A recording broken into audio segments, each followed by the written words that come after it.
Welcome to Reasonable Boy 0012, Universal Basic Income.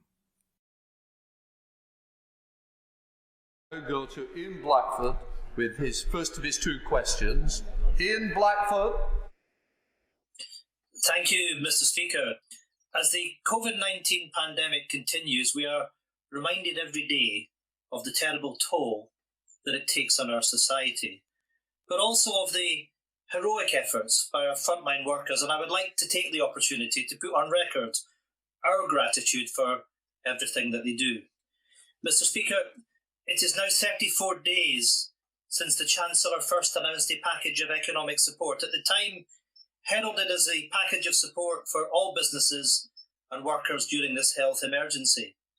And yet, 34 days on, thousands of businesses and individuals have found themselves with no income, with no support, and no end in sight, and all because of arbitrary cut-off dates and bureaucratic barriers imposed by this UK government. People are being left behind. Today, the Scottish National Party is leading a cross-party call for a universal basic income to finally protect everyone. It will put cash in people's pockets, and it will help ensure a strong economic recovery and a fairer society. Can the First Secretary of State give us a straight answer today? Does he support this proposal or does he reject it? First Secretary. Thank you, Mr. Speaker. Well, first of all, can I pay tribute, along with the Honourable Gentleman, to the key workers that have served every one of our four nations. Can I also say, in relation to Scotland, that we recognise the UK-wide effort to tackle coronavirus, the RAF helicopters helping Scottish patients get treatment, the Regiment of Scotland setting up test centres in Glasgow, and the 11 million items of personal protective equipment that have been delivered from central UK government stocks to make sure that as one United Kingdom we defeat the coronavirus. I don't agree with his point on the universal income. The Chancellor has, I think quite rightly, adopted and announced a series of measures, second to none in the world, to support workers through the job retention scheme, to make sure that for those that don't qualify, other support like an increase in universal credit and working tax credits are able to deal with the challenge. And I think we need to have a very focused approach, providing the resources that we need to those that need it most. And a universal income without being based on need wouldn't provide that. Ian Blackford. Thank you, Mr. Speaker. Of course, the simple fact is that many people are being left behind. Many people are not getting an income just now. A universal basic income is the right economic policy at the right time. Mr. Speaker, its time has come. Over 100 members of Parliament from 7 political parties, parties from across the 4 nations and regions of the United Kingdom, have come together to support the solution. Polling shows that 84% of the public now support this. A universal basic income is a solution that will provide support for anybody, and crucially, it will leave no one behind. First Secretary of State, it's a solution that deserves more than the answer that we got just now. The government should think again, because we shouldn't be left in the situation that either the self-employed or those that are seasonal workers and others don't get the support they deserve. Will the government think on this again and do the right thing? Make sure that no one is left behind. Yes or no? First Secretary. I thank the right honourable gentleman, but as I made clear in my earlier answer, we want to make sure we provide the support to those who need it most. A universal approach, uniform without reference to need or income or the most vulnerable in our society, is not the way I respectfully suggest to achieve it. Our plan is one of the most extensive in the world. It makes sure that workers receive 80% of their salary, up to £2,500. We've already extended this to June. We have made other forms of support available for those that don't qualify. He's talked about the self-employed or others who may not fall within the criteria of the scheme. I've made clear the increases to universal credit and the working tax credit basic rate, the mortgage holidays, the energy bill deferrals. That's the way we have a focused approach that is targeting the resources at those who need them most and allows our economy as a whole to pull through this coronavirus. Welcome to Reasonable Boy 0012, Universal Basic Income. Today we're going to look at the, a couple of weeks ago actually now, at Prime Minister's questions, the first being held after social distancing was brought into the House of Parliament. And it was very interesting to see how Keir started off about his congratulations to the government and how well they were doing and blah, blah, blah, blah. And, and although there were some things that he covered which were important, the one thing that got me more disappointed in his approach was the SNP leader, Ian Blackford. He actually asked the government a really good question, and it was about universal basic income. And throughout this crisis, we've seen people saying, well, we're going to give people 80% of their wages, and the organisation that they work for will top up to 20%.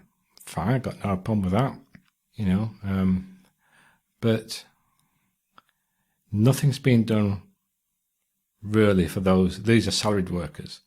Nothing's been really done for people who are self-employed. They're actually having to go and prove their, you know, what their income is, and at the same time apply for universal credit, which takes 5 weeks. They haven't done anything to stop this 5-week period, which is absolutely abysmal of the government. They should really have done that.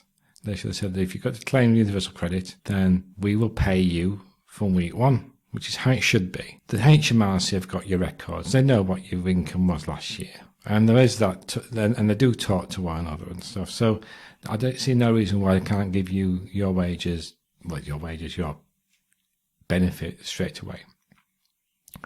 But more importantly, Ian Blackford's on about universal basic income, which I think is the future.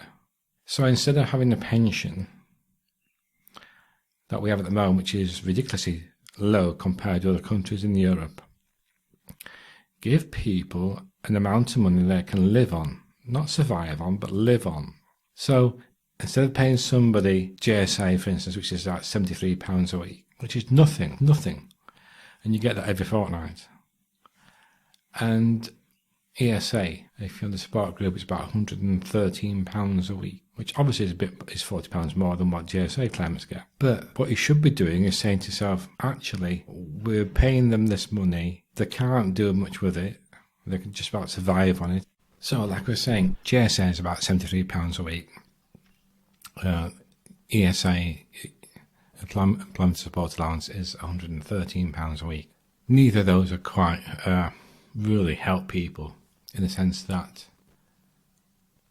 it's a survival amount of money rather than anything that helps you maintain even a basic lifestyle. And when I talk about lifestyle, I'm not talking about going on town every Saturday night and splashing 70, 80 quid on the night time and, you know, expensive clothes and shoes and stuff and what have you, and holidays and so on and so forth. It's not like that. And I think a universal basic income would be sensible in that you could say, well, we will give you X amount of money. If you rent a home, then we will pay the full rent. And if you have additional disabilities, we will pay a certain amount over the top of that. So people with disabilities always also get personal independent payments, and they're assessed on their need. But this should all be taken into account. So, for instance, you could give somebody £1,500 a month. Now people will be up in arms and saying, why should we give these people this money? and they're not working. So, well, look at it in another way. People have to eat. They have to pay electric. They have to pay gas. They have to pay community charge. They have to pay the rent or the mortgage or whatever. If you've got children, there's that element to it as well. Feed and clothe those children. Children have got to be educated, so you've got to be able to take your children out to events and stuff. And if you really want your children to do well, then you take them out and, you go and, if you're doing history, you take them somewhere historical and, get them interested in the stuff. And kids also need to be able to have other interests outside of school. So there's that factor. If you live on your own, you still have those needs. You still need to be out and about and do things. You still need to pay for your bills. You still need to have food on the table. You still need to be able to do something with your life. Now, I don't say you shouldn't sit on your backside and do nothing. I myself volunteer for a local blind charity, so I keep myself busy. But the thing about this is that in the universal basic income, if you want to go out and you want to go on a dumb way, you can do that. If you want to go out and have a coffee and sit down and read a paper, that's fine. That's something you can do. You shouldn't be existing, basically. You should be having a fulfilled life. And the way things are at the moment, I think people are just realising the fact that they're working god-awful hours. They're working 0-hour contracts. They're doing 70, 80-hour weeks to bring a script together a decent income. When in reality, if people on a stable income, then the mental health improves, which means you won't use the NHS so much, which means you won't need to go to the doctor so much. It's a win-win situation. The money you pay is offset by things you might need to use. Now, that doesn't mean to say that we shouldn't pay for those things, because of course we should. But it does mean that people generally look at benefits and things like that, and are very how can I put this, in a way which they think is degrading. People shouldn't be on benefits. You should work and work and work until you drop dead. And these people say this, they're good wages, and they just think, oh well, most people on benefits are lazy sods, which they're not. The bulk of them aren't. And it's not until these people actually get it brought home to them. I mean, you've only got to look at Alison Pearson, Telegraph columnist. I think it was her son or a member of family anyway, which suddenly had to go on sickness benefit. And all of a sudden it came out and said, this is atrocious, this is disgraceful, how can people survive? Well, you're the person in your party, you voted Conservative, you voted for these policies, and now they're coming back to bite you, which is reasoning why the universal basic income should be set at a level where people can actually go out and do things, because it helps the economy.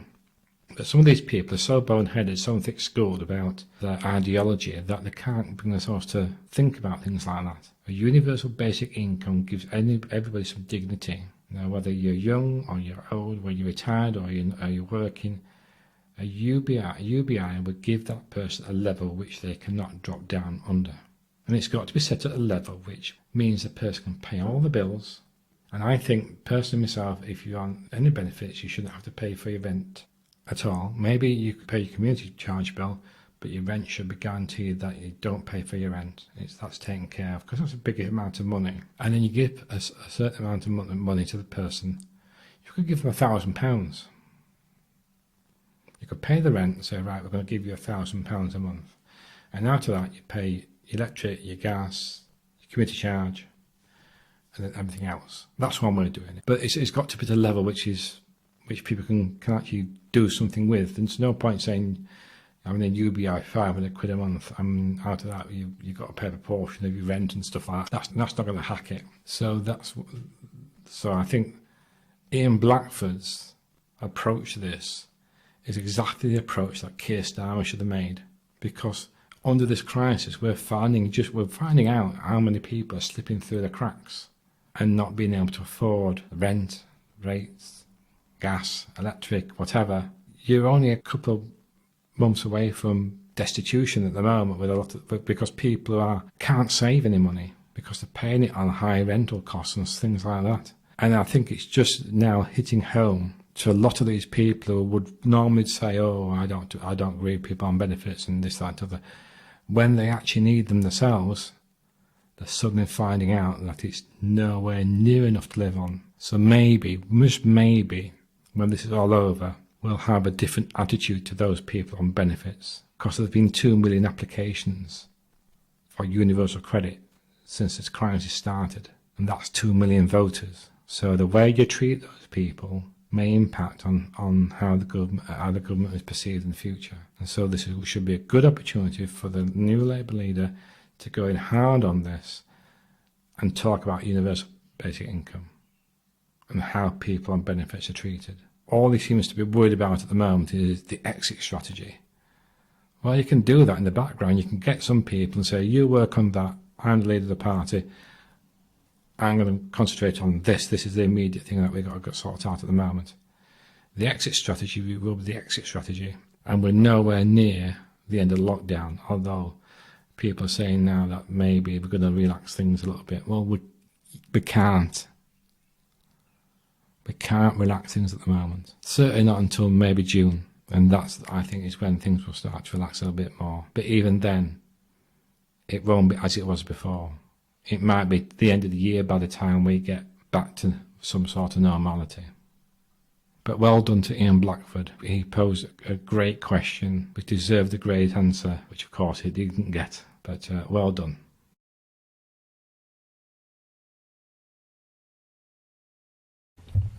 We're now going over to Peter Bone. Mr. Speaker, at this time of national emergency, many people are being forced to use their bank overdrafts. Yet the banks are charging 20% interest per year, which they're going to increase to 40% in July. At the same time, they're offering savers a pathetic interest rate of 0.1%. Yet these are the same banks that were saved by billions and billions of pounds of taxpayers' money. What on earth is going on? When are the banks going to act in the national interest? Acting President. Off in his prime, I think the First Secretary can get the best out of that. We'll all benefit. First Secretary. I thank my honourable friend. I'm pretty sure I got the gist, and he's right to refer to the support banks need to be providing to customers. And thanks to the work of the Chancellor, the major banks and building societies have provided relief to those impacted by coronavirus, including deferring mortgage and other loan repayments, including increasing overdraft limits, including increasing credit card limits. By the first week of April, 1.2 million mortgage payment holidays had been granted, and in this national effort, as we pay tribute to those across the country who are stepping up to the plate, we certainly expect the banks to do their bit. So the penny's finally dropped for Peter Bone about the banks and how they're treating people at the moment, and the fact that we bailed them out in 2008. The fact that the Conservative government have consistently tried to sell off the banks at a lower rate than what they're worth, so that they can get them back into the on the stock exchange and for their friends to make money. Whereas the banks owe us billions of pounds, and it is that the government should be doing to get back. We as a country bailed them out. Of course, that means that we all benefit from the fact that they didn't go under, except for Northern Rock. And it should be the case that they should work for the betterment of society. Now, I'm not saying they shouldn't make profits, because that's the nature of their business. But when you lend somebody some money, they should pay it back. And there's a couple of ways you can actually get them to do that. You could get them to say, right, okay, we lent Bank A, say for instance, say we lent them £25 billion. You can either pay us that back over the period of years, so say 5 years at £5 billion a year, or what you can do instead is we have, say for instance, all these potholes in the road. You can pay for that. Now those potholes may cost us £7 billion. You repair the roads, and if it costs you $8 billion, it costs you $8 billion. If it costs you $10 billion, it costs you $10 billion. But you've still got like £15 billion to pay. So right, okay, you've done the roads. Okay, we've got we've got a problem with housing. So why not say to them, right, £15 billion of your money will go into making new council houses for people with low rents, and we mean normal social rents, not this farce that they keep coming out with, is affordable rents. We want proper social rents where people can have a house and pay the rent, which is a couple of £100 a month. Nothing. It shouldn't be £1,500, £2,000 a month like in the private sector, and that's the way you could get the money back. Meanwhile, the government can do the bigger projects, and once that debt is being repaid by the banks, that's it. They can carry on and do what they normally do. But while they owe us the money, they have a social responsibility to pay that money back, and we shouldn't allow them to get away with it. Because after all, if you owe the Department of Work and Pensions money because you've overclaimed on something, even if it's a few £100, they want that money back. If the HMRC feel that they've given you too much money, they'll claw that back. So it's the same. It should be the same thing for the banks. We gave you billions of pounds to ensure that you didn't collapse. We want that money back. It's a crying shame that Peter Bone has only just come to this conclusion after all these years.